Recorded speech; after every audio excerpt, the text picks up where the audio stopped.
This is our old church analog mixer. And the purpose of a mixer is to be able to take a set of inputs and to adjust the level of them and then direct them to a set of outputs.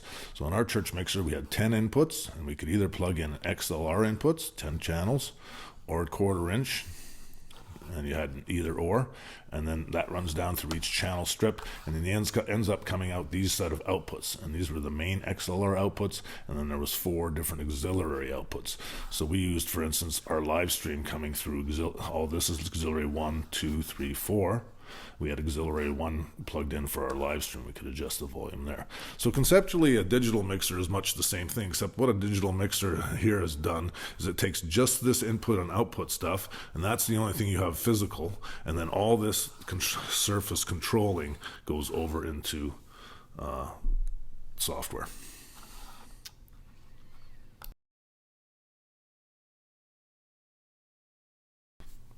So here's our new Behringer XR 18, an 18-channel digital mixer. And it's much smaller physically than the mixer that we had, the analog mixer. But we've got 16 channels, 1, 2, 3, 4, 5, 6, 7, 8, 16 channels, and every one of these you can either plug in an XLR or a 1/4 inch input. So then there's another 2 that are just 1/4 inch, typically used for if you want to plug a phone in for some background music. The outputs are all right here. So these are the main outputs, left and right, for in-house. Auxiliary 1, which we use for live stream, and I think right now we use auxiliary 2 for a monitor for the vocalist, and a 3rd one for a monitor for a guitarist. There's also an output for headphones, and a level indicator there. This thing does have its own little antenna. That antenna is typically used when you set up and run this thing with its own Wi-Fi, but let me just talk about that here. So this system has 3 settings. One where you can run it basically just plugged into a network. That's what we do. So you got a typical Ethernet cable plugging in right here. And then you got that switch to the far left. If you wanted to join a Wi-Fi network, then you can set it over here, or you can put it to the far right, and then it acts as it creates its own Wi-Fi network, and that's what you need to do if you're first configuring it. We don't use the MIDI, we don't use the USB, and we're not using the alternate power personal monitoring either. So that's the physical configuration of it. There's a power switch over on this side, and it's hooked into our sound rack, and powers up right when we hit the power on our sound rack.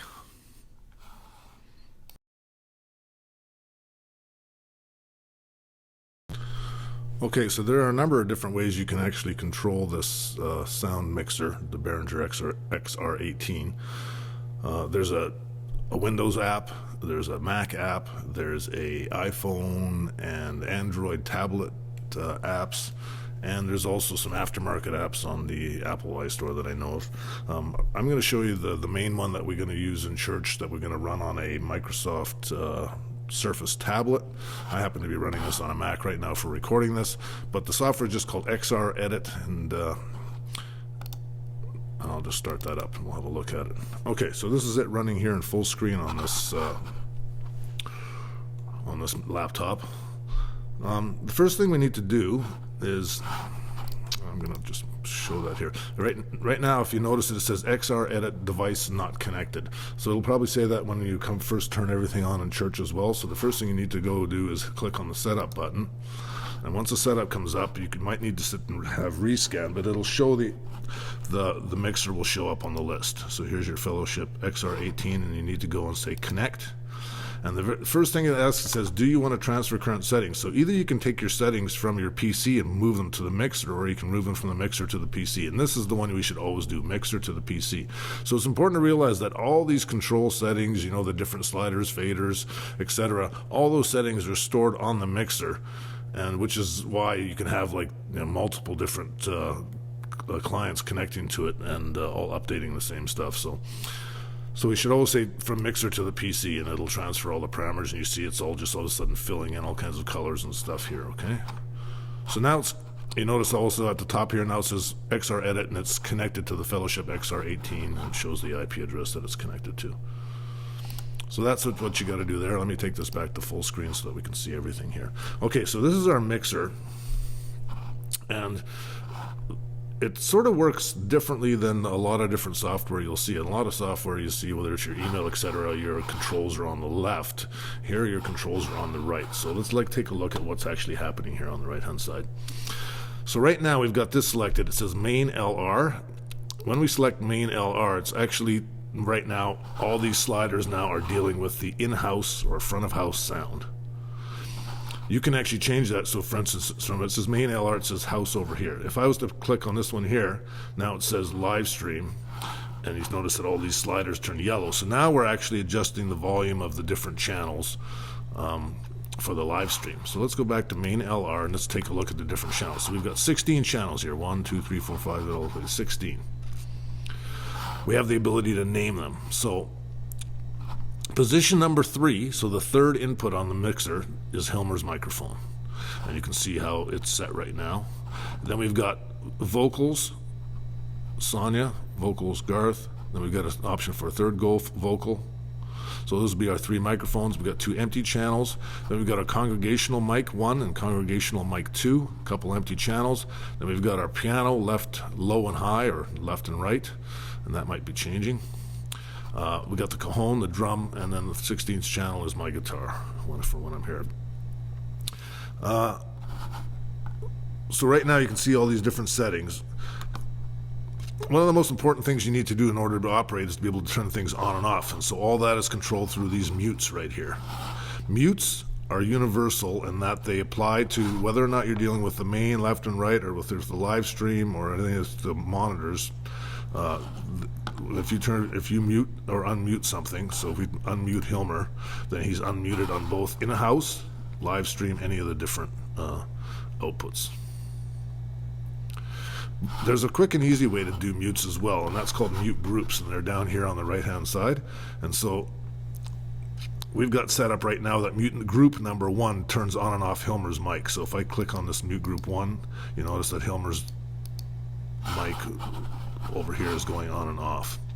We also have mute group number 2, which will adjust all the musicians. So just by clicking this one, now you notice that vocals unmuted, congregational mics unmuted, and the piano and the drum. And you notice mine is the guitar is still muted. So the way you can actually set that is all these little squares right here. So if I click on this square, then now that channel, it will be muted as part of mute group number 2. So now you can see that when I click that, I'm getting all those. So this is a quick way you can just hit number 2. Now that the vocals or the musicians are all off and Hilmer's on, click this and Hilmer's off and all the musicians are on. So just a really quick way to sit there and operate. This fader right here is setting the main volume, so the in-house volume. It has its own mute as well. That just applies to it. So if I was to go to live stream now, then you notice all these mutes are the same, but the live stream is still unmuted, the main. So this just mutes the in-house, the house sound. So let's take a look at some of these other ones here briefly. We're not going to talk about this section here too much. There's all kinds of different settings and stuff, and noise gates and EQ and compression and real-time analysis of the sound that you can do and things, but that sort of gets pretty heavy. So this is just a main basic operators thing here. So right now, if I was to look at the live stream, you can tell that in the live stream, Hilmer's mic is quite a bit higher than in the main in-house.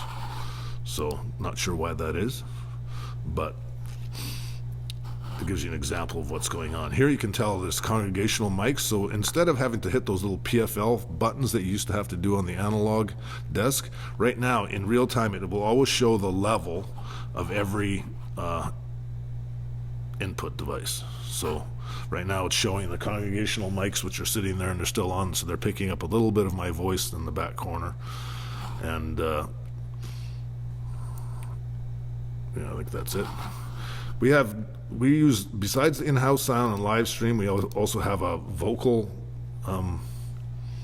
monitor, and this is the one for the singers, and they can actually end up adjusting this on their own now using an iPhone app. And then there's a separate one that I use. We don't use bus 4, 5, or 6 at this point in time. So those are the main controls. Got to make sure you always know This button is controlling what's happening here from in-house, live stream, vocal number, monitor 1, monitor 2, get back in-house. And then you've got your mute groups, turn things on and off. And that'd be the basic configuration. Everything that you do is just stored immediately to the mixer. So at the end of it all, you can just sort of turn it off and you're done. All right, hope that helps.